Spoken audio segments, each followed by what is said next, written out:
안녕하세요. 조이쌤입니다. 네, 오늘의 주제는 반사회 성격의 신체 심리학입니다. 최근에 사회 문제를 많이 일으키는 사람 중에서 반사회 성격의 사람들이 있어요.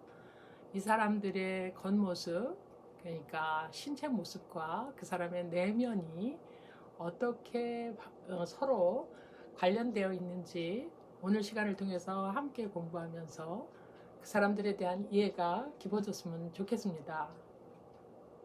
사람의 모습은 그 사람의 마음을 반영합니다. 겉으로 드러나는 구조와 내부에서 작동하고 있는 기능은 서로 상호 의존하기 때문에 그렇죠. 그래서 신체 심리 치료사는 내담자나 환자들의 겉모습을 보고 그 사람의 내면을 읽어내려고 애를 씁니다. 신체 심리학의 선구자 비렐름 라이히는 이렇게 말을 했어요. 그의 말을 직접 인용해 볼까요? 모든 성격 구조는 외부 자극뿐 아니라 억압된 내적 충동에 저항해서 단단하게 무장하고 있으며 이런 식의 방어가 근육의 긴장을 유발한다. 말이 좀 어렵죠? 그러나 간단하게 표현하면 몸의 근육 형태와 성격 간에는 밀접한 관계가 있다는 이야기입니다. 타인의 권리를 무시하고 침해하며 무책임하고 공격성이 심하고 때로는 거짓말, 사기성도 보이는 반사회 성격은 공격형의 경직구조에 속합니다. 그러면 이 사람들의 모습은 어떻게 생겼을까요? 마치 두 개의 몸을 가진 것처럼 보이는 이들은 상체는 단단하고 경직되며 우람합니다. 상체 근육이 꽤 발달해서 어깨는 벌어져 있어요. 하체는 작고 분화가 덜 되어 있으며 왜소하고 형태를 제대로 갖추지 못하고 있죠. 이 사람들의 골반은 보통 요추 전만으로 인해 뒤로 밀려나 있는데 그런 모습은 종종 기저귀를 찬 유아를 연상시켜요. 상체는 성인이지만 하체는 어린이인 거죠. 강한 어른과 유약한 어린이의 조합이 이 사람들의 모습입니다. 이런 상하체의 양극화 현상은 그들의 심리에서도 고스란히 드러나죠. 상체는 공격적이고 자만하며 승리에 차있지만 하체는 슬프고 왜소하며 비관적입니다. 상체는 이렇게 말하는 것 같아요. 나는 대단한 사람이야. 나를 무시해서는 안 돼. 나는 독립적인 사람이고 그 누구의 도움도 필요치 않아. 그러나 하체는 정반대의 메시지를 보냅니다. 나는 하찮은 사람이야. 나를 돌봐줄 누군가가 필요해. 안으로는 순종적이고 고분고분하다고. 이런 식의 상하체 모순은 끊임없이 내적인 갈등을 불러일으킵니다. 세상을 향해 무모하게 돌진하는 부분과 안으로 철수해서 고립하는 부분이 동시에 존재하기 때문이죠. 강하면서도 동시에 약한 경직 패턴의 반사회 성격의 사람들은 이중적인 욕구로 인해 신뢰로운 관계를 맺는데 종종 실패합니다. 이런 패턴의 여성들도 드물지 않게 볼 수 있어요. 이런 유형의 여성들은 원만한 이성관계를 유지하는 데 어려움을 겪는데 자신의 애인이 상반된 두 개의 욕구를 동시에 만족시켜주기를 원하기 때문이죠. 겉으로는 매우 유능하고 독립적인 여성에게 끌리는 남성들은 그 여인들이 보이는 활력, 도발성, 낙관주의, 대담함에 매료됩니다. 그러나 관계가 진전될수록 이런 여성이 보이는 무의식적 욕구가 전면에 등장해서 상대방에게 이렇게 요구하죠. 나는 할 수 없어요. 나를 도와줘요. 나를 사랑해주고 수용해주세요.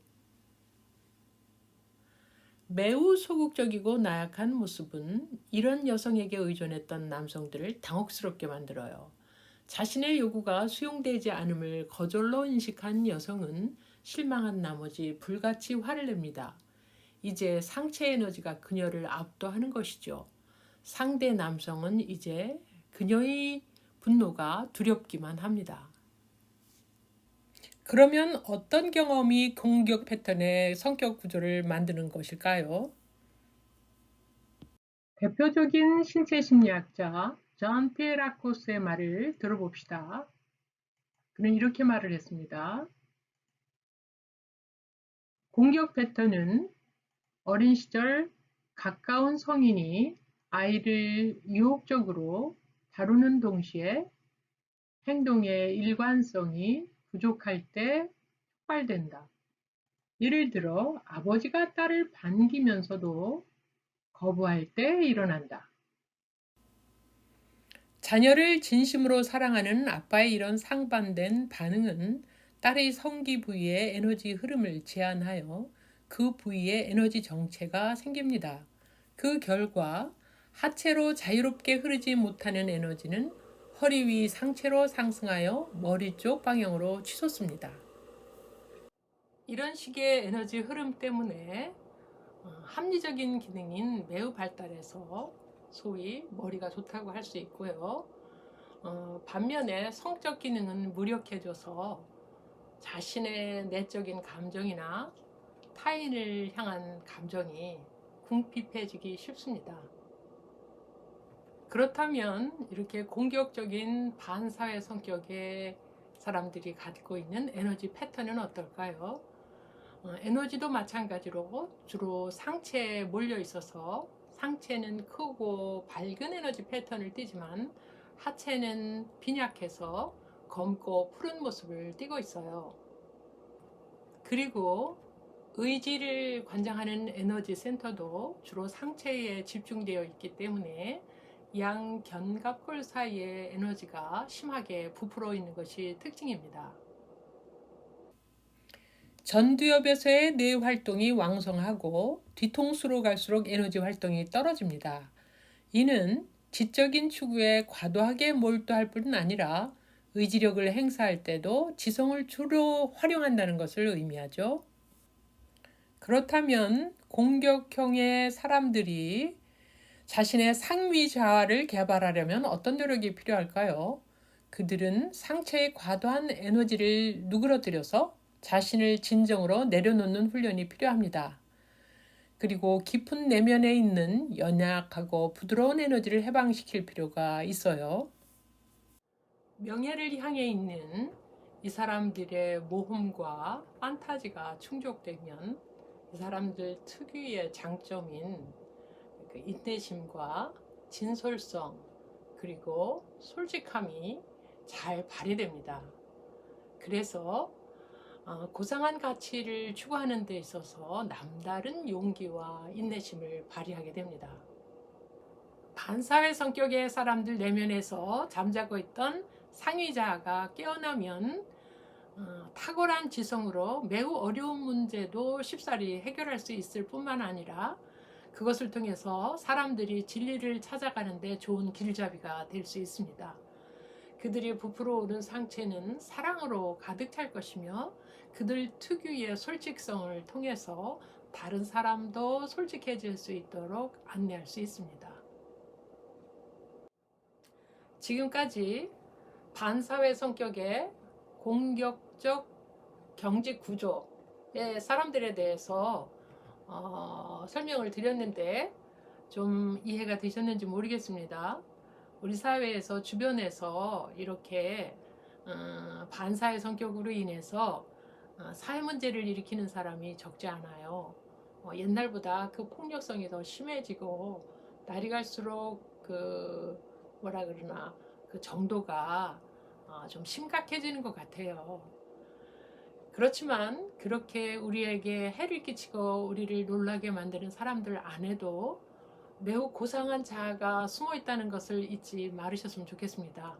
그래서 그 사람들의 내면에 숨겨져 있는 이런 그 장점들, 자원들을 잘 살려내서 우리 사회가 훨씬 더 밝은 사회가 될 수 있다면 더없이 좋겠죠? 예, 그러면 오늘의 주제는 여기까지 하기로 하고 다음 시간에 또 다른 주제로 뵙기로 해요. 감사합니다.